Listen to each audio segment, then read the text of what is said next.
नमस्ते, नमस्कार, सलाम, प्रणाम, दंडवत बंदगी। इस वीडियो से पहले आप सभी ने सुना सतगुरु कबीर साहब का काशी से मगहर गोरखपुर का प्रस्थान। वहाँ गए, अमी नदी पर आसन डाले और अमी नदी में पानी मंगवाए। पानी आया, बिजली खां के द्वारा भंडारा हुआ, सभी संत भंडारा पाए। अब आइए आगे सुनते हैं सतगुरु कबीर साहब का मगहर ग्राम का गमन प्रसंग और सतगुरु का परम धाम महाप्रयाण प्रसंग। सतगुरु साहब अब सतलोक को जाने के लिए तैयार हो रहे हैं। इससे पहले आप सभी से अर्जी, निवेदन, विनती, प्रार्थना है। लाइक कर देंगे, शेयर कर देंगे, सब्सक्राइब कर देंगे। साहेबंदगी साहेबंदगी साहेब। गुरुदेव ने नवाब से कहा, अब यहाँ से उस पार चलो, जो तट मगहर ग्राम के अंतर्गत पड़ता है, क्योंकि यहाँ जो कार्य करना था वह पूरा हो गया। अब वहाँ जो कार्य करना है उसे भी करना चाहिए। साहब का आदेश पाते ही बिजली खां ने उस पार नदी के तट पर अनेक पर्णशालाएं बनवा दी। पर्णशालाओं के बन जाने पर संत मंडली मगहर ग्राम के पूर्वी संभाग नदी के तट पर चली गई। वहां से अन्य क्षेत्रों में जाकर संत मंडली उपदेश, वार्ता और जन जागरण करती रही। इधर जहाँ संतों का भंडारा हुआ था वहाँ भी एक पर्णशाला बनवा दी गई। वहाँ एक संत रहते थे। उस स्थान का नाम धूनी था, जिस नाम से यह स्थान आज प्रसिद्ध है। संत मंडली आसपास के जनपदों के लोगों को प्रबुद्ध बनाती रही। सभी लोग सत्य धर्म का उपदेश सुनते रहे। संतों ने उक्त जनों को सत्य मार्ग पर अग्रसर कर दिया। सभी लोग राम नाम के पुजारी हो गए। संसार रूपी सागर पार करने के लिए सतगुरु कबीर ने श्री राम भक्ति रूपी सेतु बांध दिया, जो युग युगांतर तक लोगों के तरने के लिए चिर अस्थायी हो गया। उस पर आरूढ़ होकर सहज ही में लोग भवसागर पार करते रहेंगे। इस प्रकार अपने कार्यों को पूरा करने के बाद सतगुरु कबीर इधर निरंतर मौन रहने लगे। संत मंडली सदैव सतगुरु के पास ही बैठी रहती थी तथा राम ध्वनि करती रहती थी। काशी नरेश बिरदेव सिंह, जिनकी मगहर यात्रा काल में गुरुदेव ने अपने साथ आने से लौटा दिया था, उक्त महाराज गुरुदेव कबीर के अभाव में अहर्निश व्याकुल रहा करते थे। महाराजा के मन में विश्वास हो गया कि अब गुरुदेव काशी वापस नहीं आएंगे। एवं उनके मन में यह विचार आया कि गुरुदेव का दर्शन कर आवें। महाराजा धीराज ने सेनापति को आदेश दिया कि चतुरंगिनी सेना को गोरखपुर चलने के लिए तैयार करो। महाराजा का आदेश पाते ही सेनापति ने सैन्य दल को सुसज्जित कर दिया। काशी से सेना सहित महाराजा बिरदेव सिंह मगहर गोरखपुर के लिए चल दिए। इस प्रकार अकथ परिश्रम के बाद महाराजा धीराज चौथे दिन की शाम को वहां पहुंचकर संत मंडली के साथ सतगुरु का दर्शन किया। जैसे चकोर चंद्रमा को पाकर शांत हो जाता है, वैसे ही महाराजा बिरदेव सिंह भी गुरुदेव के चरणों का दर्शन पाकर शांत हो गए। इसके बाद वे गुरु की आज्ञा पाकर बैठ गए। सतगुरु ने प्रिय शिष्य महाराज से कुशल समाचार पूछा। राजा ने कहा, प्रभु आपके दर्शन के बाद कुशल है, आपके अभाव में कहाँ कुशल हो सकता है। राजा बिरदेव सिंह का आगमन सुनकर आदिब अली बिजली खां बहुत प्रसन्न हुए और उन्होंने राजा के रहने आदि के लिए व्यवस्था करवा दी। बहुत सी छोलदारी आदि की व्यवस्था हो गई। सैन्य दल बनाने खाने लगा। राजा भी अपनी रावटी में सुखपूर्वक रहने लगे। राजा को सतगुरु के दर्शन के लिए आया जानकर आबिद अली खां ने महाराजा को बड़ी प्रशंसा की और कहा, राजन, आप धन्य हैं, क्योंकि गुरुदेव के श्री चरणों में आपका अटूट प्रेम है। आपका जीवन सफल है। अस्तु परस्पर मिलन जुलन से बड़ा आनंद हुआ और वे दोनों एक ही साथ गुरुदेव के यहाँ प्रतिदिन दर्शनार्थ जाने लगे। गुरुदेव का प्रवचन चल रहा था। सभी उपस्थित लोग साहब के प्रवचन को सुन रहे थे। संत लोग शांतचित्त भाव से बैठे थे। कुछ ही देर के बाद साहब का प्रवचन समाप्त हुआ। गुरुदेव ने कहा, आप लोग मेरे कथना अनुसार कार्य करना। जो मैं कहता हूँ उस पर ध्यान देना। आप लोग मेरे बतलाए हुए मार्ग को कायम रखना। श्री श्रुति गोपाल दास जी, श्री पद्मनाभ दास जी तथा श्री कमाल दास जी आदि मेरे प्रधान शिष्य हैं। इसलिए आप लोगों पर विशेष जिम्मेदारी है। आप लोग मेरे द्वारा चलाए गए अभियान में शिथिलता नहीं आने देना। इसी प्रकार से साहब ने अपने अन्य शिष्यों एवं गुरु भाइयों से कहा कि तुम सब मिलकर मेरे को जीवित रखना। साहब ने विशेष रूप से श्री श्रुति गोपाल से कहा कि तुम मेरे शिष्यों में सर्वश्रेष्ठ हो। तुम काशी स्थित कबीर चौरा प्रधान सेवा आश्रम का संचालन अन्य अपने गुरु भाइयों के सहयोग से करते रहना, क्योंकि वही धर्म प्रचार का केंद्र है।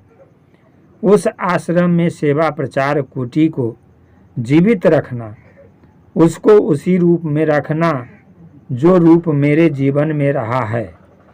तुम यह समझ लो कि वही मेरा हित है, वही मेरा बंधु है जो कुमार्गियों को सुमार्ग पर लावेगा।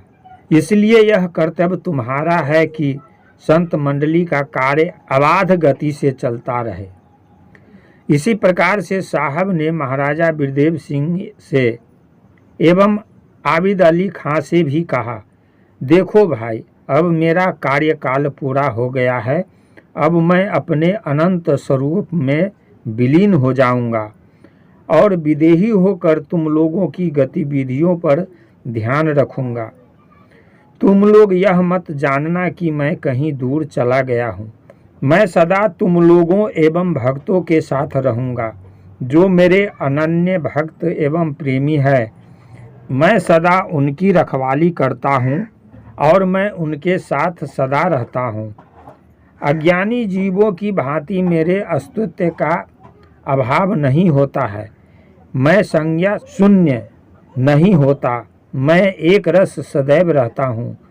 मैं अविनाशी अजन्मा अखेद हूँ। तुम लोग मुझे जगत का कारण जानो। मैं ही सृष्टि का आदि और अंत हूँ। मेरा ही नाम राम है, जो परम नाम है। जब आवश्यकता होती है तब तब मैं अपनी माया से आवृत होकर संसार में आता हूँ और भूले हुए जीवों को सतमार्ग दिखलाता हूँ। बिजक रमैनी में साहब कहते हैं, सोई हित बंधु मोहि भावै, जात कुमारग मारग लावै। लोग बोले दूर गए कबीर, ये मति कोई कोई जानेगा धीर। बीजक शब्द है। राम कबीर एक है, दूजा कहा न जाए। दूजा तो सोई कहे, सतगुरु मिला न ताहि। साखी ग्रंथ से ली गई साखी थी। जब जैसी आवश्यकता पड़ती है तब तैसा ही रूप मैं धारण करता हूँ। मैं सर्वसमर्थ हूँ। मेरे ऊपर किसी की हुकूमत नहीं चलती। मैं जो सत्य समझता हूँ वही करता हूँ। मैं सभी स्थानों में व्याप्त हूँ। इसलिए तुम लोग मुझे दूर नहीं समझना, सदा अपने पास ही जानना। देखो, मेरे दो रूप हैं। एक वह है जो माया और अविद्या से परे है, जिसको लोग निर्गुण कहते हैं। मेरा दूसरा रूप यह है जो समय समय पर आकर इस जगत का कार्य करता हूँ तथा जो अविद्या के अधीन है, जिसको लोक जीव नाम से पुकारा जाता है, उसी के उद्धार के लिए मैं अनेक रूपों में होकर अनेक देशों में आता हूँ और पुनः लोगों को मार्ग प्रदर्शित कर चला जाता हूँ। जब जब लोग मेरे उपदेश को भूल जाते हैं, तब तब आकर मैं उसकी स्मृति लोगों को दिलाता हूँ। इस प्रकार से अपने परम स्वरूप की व्याख्या करने के बाद साहब ने कहा, बिरदेव सिंह, अब तुम जल्द से जल्द 32 भार फूल मंगाओ। इस कार्य में तुम देर न करो। गुरुदेव की आज्ञा पाते ही महाराजा बिरदेव सिंह ने मालियों के द्वारा फूल मंगवाया। तत्पश्चात गुरुदेव ने कहा, राजन, इस फूल के ढेर को मेरे पर्णकुटी में मेरे आसन पर बिछा दो और मैं उसी पर विश्राम करूंगा। तुम लोग बाहर से उस पर्णकुटी का द्वार बंद कर देना। गुरुदेव की इस बात को सुनकर संत मंडली रोने लगी एवं सभी लोग व्याकुल हो गए। यहाँ तक कि महाराजा बिरदेव सिंह बेहोश होकर गिर पड़े। उनके मुख से शब्द नहीं निकल रहा था। राजा को बेहोश जानकर गुरुदेव ने अंतिम क्षण में राजा का स्पर्श किया। सतगुरु के स्पर्श करते ही राजा सचेत हो गया। साहब ने कहा, राजन, जीवन भर तुम मेरे साथ रहे, परंतु अभी भी तुम मोह से निवृत्त नहीं हुए। तुम्हें मोह नहीं करना चाहिए, क्योंकि मोहमयी संसार दुखदाई है। राजा स्वस्थ होकर पुष्पों के ढेर को पर्णकुटी में ले जाकर साहब के आसन पर बिछा दिया। बोझ 32 का फूल मंगाया, तले ऊपरे शयन कराया। सब संतन मिली नाचे गावे, ताल पखावज शंख बजावे। अमर भयो छुटियो न शरीरू, भयो सदेही दास कबीरू। भगतन माझ अचंभो भया, फूल देखी अपने घर गया। एक सुने सुनी नाज न खाही, एक लोग बहुतो पछताही। कबीर बिना काशी अंधियारा, ज्यों चंदा बिन दिशय तारा। अनंत परिचय से ली गई यह साखी थी साहब ने। साहब को अंतिम दशा जानकर श्री सुरती गोपाल साहब एवं श्री पद्मनाभ साहब आदि प्रधान शिष्य वहाँ से रोते हुए साहब की ओट में चले गए और कुछ शिष्य लोग सतगुरु के चरणों को पकड़कर रोने लगे। इस प्रकार अपार भीड़ लग गई। सभी लोग साहब की इस दशा को देखकर अचेत हो गए। सभी लोग को व्याकुल देखकर सतगुरु कबीर स्वामी ने सभी को समझाया और संतोष दिलाया। अंत में रविदास जी से उन्होंने कहा, तुम इन सभी को संभालो, मुझे देरी हो रही है। अंत में श्री कमाल साहब एवं श्री श्रुति गोपाल साहब को गुरुदेव ने बुलाया और उन्हें अपनी छाती से लगाकर कहा, तुम लोग चिंता मत करना, मैं सदा तुम लोगों के साथ रहूँगा और तुम लोगों की जो इच्छा होगी वह पूरी हो जाएगी। शांत चित्त रहो, मेरी बातों पर ध्यान रखना। अब मैं पर्णकुटी में जा रहा हूँ। तुम लोग कुटी का द्वार तब तक नहीं खोलना जब तक राम ध्वनि होती रहे। जब उक्त शब्द बंद हो जाए तब द्वार पट को खोल देना। उक्त बातों को कहकर गुरुदेव ने उस पर्णकुटी में प्रवेश किया। बाहर से कुटी का द्वार बंद कर दिया गया।